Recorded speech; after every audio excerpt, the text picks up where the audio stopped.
دیوبند یو مدرسه ګورې نه ده، دیوبند د دې څلور چې دی نو دغه دي ستنې دي، لکه څنګه چې د اسلام د هغې ستنې دي، نو د دې څلور ستنې دي. یو ستن هغه د دې د توحید و سنت ده. د توحید د الله تعالی واحد لا شریک ګڼل، او الله تعالی سره په ذات او په صفاتو کې هېڅوک شریک هغه نه ګڼل، او سنت د نبی علیه السلام په طریقه باندې هغه چې دی نو چلېدل. او دغه دواړه خبرې جو لا اله الا الله محمد رسول الله، هغې کې دا دواړه خبرې او جو تبلیغ والا تاسو ته دغه خبره کوي چې د دې دوه جزه دي. نو یو توحید سره متعلق دی، د الله تعالی وحدانیت سره متعلق دی، او بل د نبی کریم صلی الله علیه وسلم رسالت هغې سره هغه متعلق دی. او دویمه خبره هغه د دیوبند هغه حنیفیت دی. د امام ابو حنیفه دغه په مسلک باندې چلېدل. ټیک ته امام شافعي هم دی، امام مالک چې دی هم دی، امام احمد ابن حنبل هغه هم دی. دا غیر مقلد چې ځان ته وایي، اهل حدیث چې ځان ته وایي، د دواړو مذهب نشته دی. دې ته دا بې مذهبه دي، د دو خپل زړه دی چې هغه کومې ته چې دی نو زړه هغه لاړ. نو دویمه خبره هغه د اهل سنت والجماعت په دیوبند کې او د دیوبند په نظریاتو کې هغه د امام ابو حنیفه د هغه په تابعدارۍ او په هغې باندې هغه چلیدل دي. درېیمه دغه ستن هغه د دیوبند هغه تصوف دی. تصوف دا څلور طریقې دي، قادریه ده، چشتیه ده، نقشبندیه ده، سروردیه ده. زمونږ خلق دې خبرو نه ناشنا دی. دا څلور والا چې دی نو طریقې دا د تصوف طریقې دي. زمونږ اکابر ټول په دې طریقو کې یو نه یو طریقه هغې کې هغو منسلکي، هغه یا دغه قادریه یا چې دی نو چشتیه یا سروردیه، او یا مثلا چې دی نو دغه دی دا نقشبندیه. دا څلور چې دی نو طریقې، نو دا د دیوبند په ستنو کې دا یو ستن ده چې تصوف هغې سره به تعلق لري. او څلورم ستن د جهاد ده. نبی علیه السلام فرمایي چې د کوم وخت نه زه چې دی نو راغلی او د جهاد حکم هغه ماته چې دی نو شوی دی، نو یو د نبی علیه السلام بعثت دی. څنګه چې نبی علیه السلام مبعوث شو، ټول شریعت د سره چې دی نو راغی، بیا رفته رفته رفته رفته په مدینه منور په مکه مکرمه کې جهاد د خولې و، ځکه هغه ځای کې د تورې جهاد هغه نه و. بیا چې نبی علیه السلام مدینې منورې ته راغی، اذن للذین یقاتلون بانهم ظلموا، دو ته اجازه چې دی نو ورکړلی شوه. مکه کې چې دو، نو الله تعالی ورته وایي کفوا ایدیکم واقیموا الصلاه، لاسونه بند کړئ، چا پسې توره مه راخلئ، او واقیموا الصلاه، منځونه چې دی نو کوئ. ولې چې مدینې ته چې دی نو لاړه، نو بیا الله تعالی ورته اجازه وکړله. نو نبی علیه السلام فرمایي چې هغه وخت نه چې الله زه مبعوث کړی ما، نو ما سره جهاد هغې چې دی نو رالیږلی دی. دا جهاد دا موسی علیه السلام سره هم رالیږلی و، دا جهاد دا عیسی علیه السلام هغه سره هم رالیږلی و. سنه پیغمبران هغه داسې وو چې هغو ته د قتال حکم هغه چې دی نو نه و، هغو صرف د خولې دعوت هغه ورکو. او سنه پیغمبران هغه الله تعالی داسې رالیږلي چې هغو ته د قتال حکم هغه هم کړی دی. موسی علیه السلام هم په حق کې دی، عیسی علیه السلام هم په حق کې دی، او دا نبی کریم صلی الله علیه وسلم. نو نبی علیه السلام فرمایي چې د کوم وخت نه الله زه رالیږلی دا جهاد دا به چې دی نو هغه قایمي او تر قیامته پورې چې هغه اخري د دې امت دجال چې دی نو هغه قتل کړي، هغو سره چې دی نو قتال هغه وکړي، دجال چې دی نو هغه قتل کړي، نو هغې وخته پورې به دا جهاد هغه به چلیږي. نو دا د جهاد د هغې دا ستن دا هم د دیوبند د هغې چې دی نو ستن ده. نو دیوبند دا د یو نظریې نوم دی، دا د یو کلي یو د مدرسې نوم نه دی. نو توحید سنت دا یو ستن، بیا د امام ابو حنیفه تقلید حنیفیت دا بل ستن، بیا تصوف دا بل ستن، بیا جهاد دا بل ستن. عملی طور باندې کله په دې وطن باندې چې انګریزو، نو سپهسالار هغه مولانا قاسم نانوتوی رحمت الله علیه، او مهاجر مولانا امداد الله مهاجر مکی هغه چې د نو خلیفه و. مولانا رشید احمد گنگوهی رحمه الله هغه چې د قاضي القضات هغه دا یو حکومت دو چې د تشکیل کړو لیکن دو څخه وسله نه وه انګریز هغه سره پوره امیریګیشن او پوره هغه په ټولې دنیا باندې هغه حکومت نو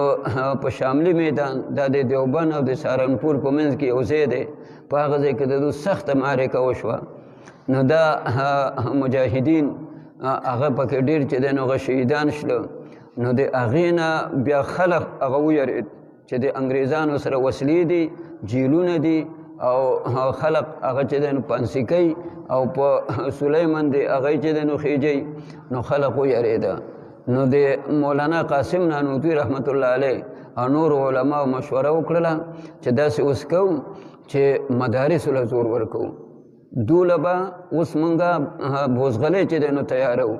نو هغه د دیوبند مدرسه د سهارنپور مدرسه او دا په هندوستان کې دا مدارس دی چې دی نو هغه قایم کړو دغه دپاره چې دې نه به چې دی نو پود او دې نه به بوزغلی هغه چې دی نو تیارېږي نن چې د مدرسو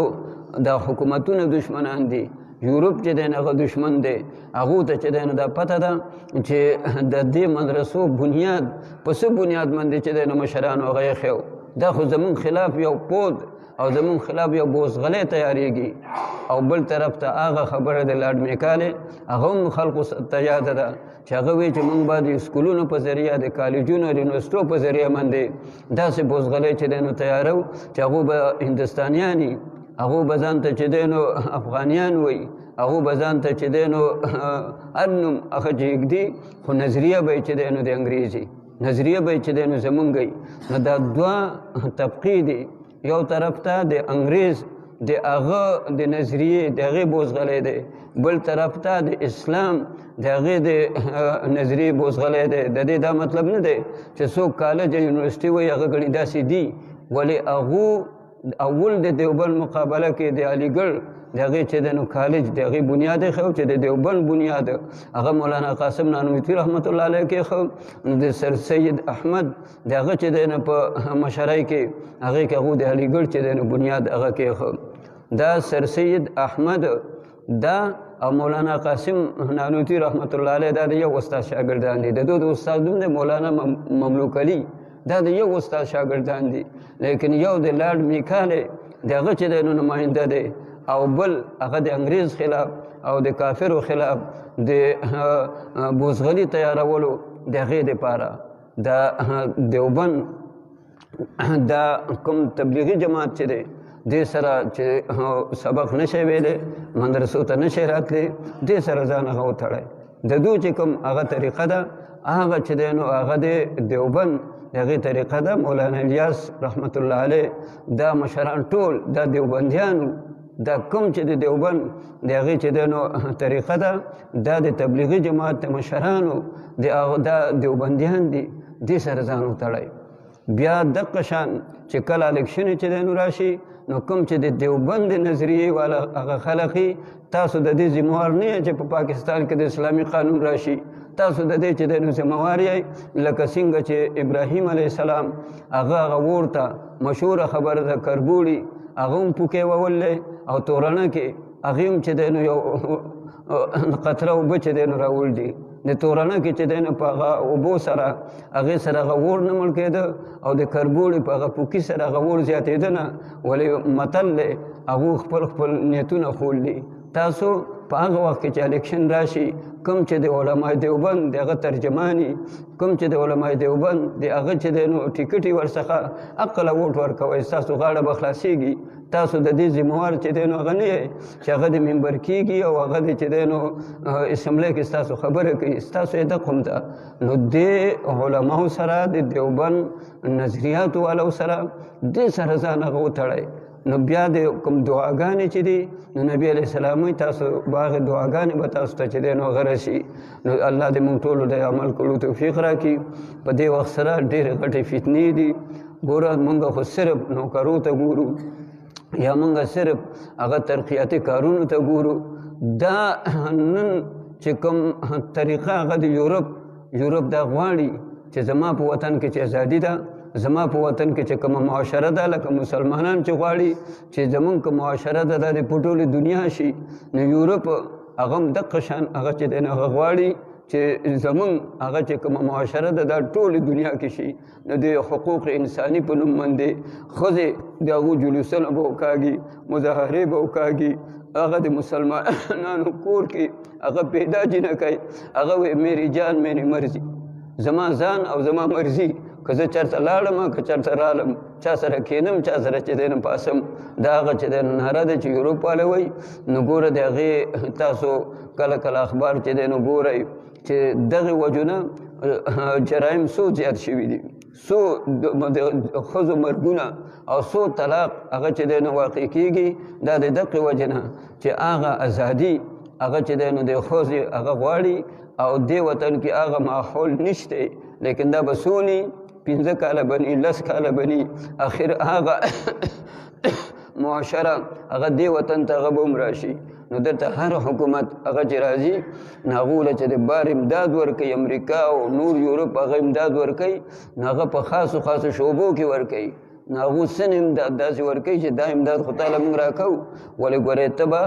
داسې معاشره جوړوي، دې دپاره به ته محنت هغه چې دی نو هغه کوي. نو الله دې موږ ټولو له عمل کولو توفیق راکړي او د دغه خلقو دا غلطې منصوبې دا د الله تعالی خاورو کې میلاو کړي او د پاکستان د الله تعالی د نظریې حفاظت هم وکړي او د دې د حدودو حفاظت هغه د الله تعالی وکړي. واخر دعوانا الحمدلله رب العالمین.